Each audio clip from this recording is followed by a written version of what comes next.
Hello and welcome to my channel on human design. Today I want to look at the theme of transformation, and using human design we'll see what we can find out. There are three things that I want to focus on. So the first thing is, where are we going to get our information from? We're going to get our information from the Rave I Ching, which is these incredible hexagrams, of which there are 64, and they contain all possible human experience. So when we're thinking of transformation, where are we going to go? We're going to look at the wheel, and we're going to be looking at the fourth quarter. So that's from gate 1 all the way through to gate 19 at the top of the wheel. This is called the quarter of mutation, and it is those people that are born in that quarter. In other words, their personality sun, the black number on your chart right at the top next to the circle with the dot in it. This will tell you if you've got a gate there, you are here to fulfill the life through transformation. Now, I'm talking about this because I happen to have a gate there. It is the 60th gate. It is in line 1. And this hexagram is all about limitation. It is all about dealing with limitation, and it is all about how to transcend that. Now, if we look at the gate itself, it says in the brown writing at the top, the acceptance of limitation is the first step in transcendence. So line 1 is acceptance, accepting the limitation. And if we read that particular line, the ability to maintain inner harmony when confronted by external limitations, harmonic energy that can deal with external limitations. And the detriment of that is being restless and agitated when faced with limitations. Where is it? The 60th gate is in the root. And the root is at this pressure where you have to get something done. So there is a pressure in the 60th gate in a fixed center, the pressure to deal with limitations in order to get to the next mutation, in order to get to the third gate, in order to bring something new into the world, in order to actually do something where newness and mutation and transformation can take place. So I could have chosen any one of these gates and talked about them in terms of transcendence, but I want to start with my own gate, my own line, because it's a good one. And it does say something about this idea that we have in our heads that, we have our destiny to fulfill, and that the fates have lined it out. We are going to live this heroic life, and glorious whatever. And people go around thinking that, this is my destiny, this had to happen, etc. Well, there are certain fractal associations with other people where you do get to meet them, but that's not really a destiny. It's really, you don't know exactly what you're going to encounter in life. And this is my first key in terms of transformation.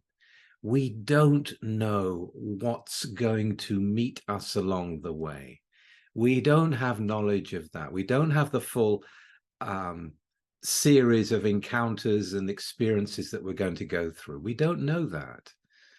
So when I think about the first key in terms of transformation for everyone, for all types, the first thing is to understand that the limitation is we don't know exactly what we're going to encounter. We don't know what we're going to experience in this life. We don't know where we're going to transcend that and bring in the new and make our own contribution to whatever is around us. We don't know.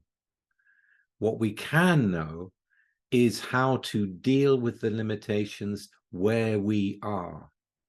So the first thing is accept the limitations around you. If you can't change them, they're there. Deal with it. Maximize the opportunities and the potential within those limitations. Find some way to lead through the limitations into something that is new, that is more in keeping with who you are. But to deny them, to go off into a fantasy and think, well, you know, I'm going to be saved by this and that, and you know, someone's going to come along and they're going to recognize, you know, my inherent worth, and from there I'm going to have a magnificent life. It doesn't really work, you know.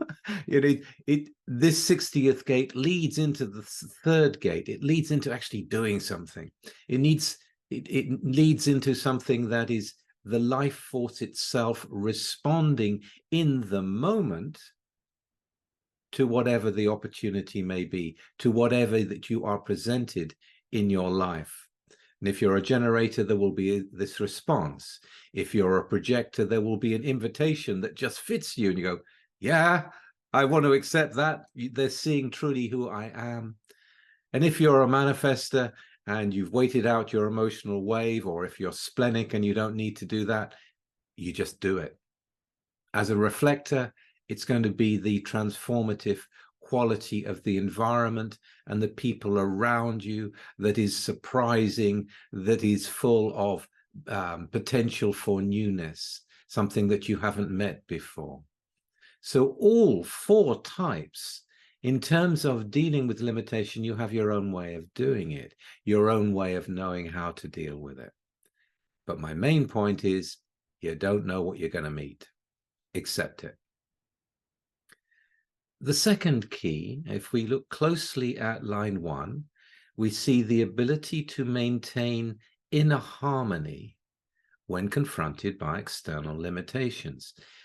What this is saying is that our inner state dictates the kind of life we're going to lead. It is your inner state. It is how you're dealing with your life, how you're using your time in a way that is harmonious to yourself, while also being involved in the world and getting something done, or bringing something new, or advising people, whatever it may be. It is your inner state that will dictate the life you lead. Very important. We know this through meditation, through inner work, through feeding ourselves with the nourishment from nature that we may be lacking and that we may need.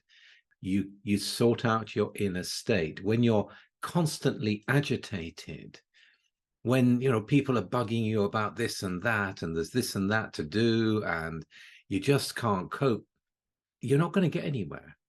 Getting caught in all the this and that's of things. You come back to your inner harmonic state for however long. That becomes the grounding. That becomes the ground upon which you can perceive things in a clearer way for yourself. So the inner state is very important. And if you don't have those inner state harmonic times, this is something to include in the life. It prepares the way, your way, in a path that you don't know what you're going to encounter. And the third key, something that is known to all those people in human design, our lives and the way that our lives unfold will depend upon the way we enter into things. What Ra was talking about when he talked about decision making, that the generator has to respond. The projector needs an invitation to open to the new. The manifestor needs to move according to their own inherent energy and of inner authority in order to break through to new territory. And the reflector needs to be in a place that feels like home. The reflector needs to be in a place that is fertile, that is surprising to them. It is the place that matters, but they need to wait out a whole month. This is the key in the making decisions to the transformation that can happen in your life, basically by following your inner authority. And we've all got different inner authorities. If you don't know what yours is, or you're not clear, there is a free report you can download in the links below, or you can get the more advanced one, which goes into a great deal of detail. It's about 130 pages. So that's in the link below. So what we can see simply by looking at one of these gates in the quarter of mutation is that transformation is possible if you deal with the limitations and the limitations of not knowing. As we already know, there are 64 hexagrams. There are 64 gates. And out of those 64 gates, the majority are from the individual circuitry.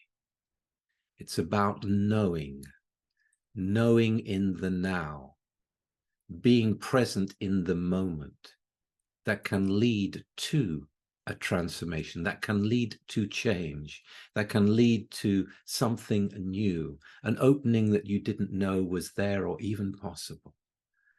There is uncertainty built into us. We are here to live our lives and take that step when it is correct for us, and the life is transformed. And it continues to transform, and it continues to open until we are unrecognizable from where we began. Well, I hope you found that useful. And if you did, please like and share and subscribe. That would be very good. And I will see you again very soon with something completely different. Bye-bye for now.